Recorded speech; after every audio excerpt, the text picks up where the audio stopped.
মদের লাইসেন্স দেয়, কথা কর না কেন? কিসের লাইসেন্স দেয়?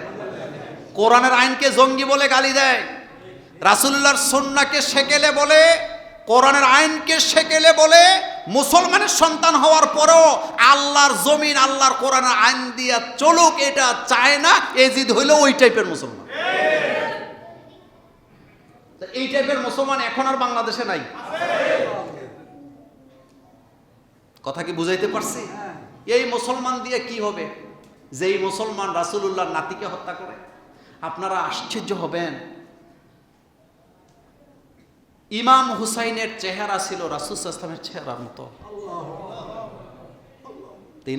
তাকে যখন শহীদ করা হয় তার দাড়িগুলা তখন মেহেদি দিয়া লাল করা ছিল। কি করা ছিল? লাল করা ছিল। এতটাই স্মার্ট ছিলেন ইমাম হুসাইন। তাকে যারা শহীদ করছে, করার পরে তারা হাসাহাসি করে, এই তো রাসূল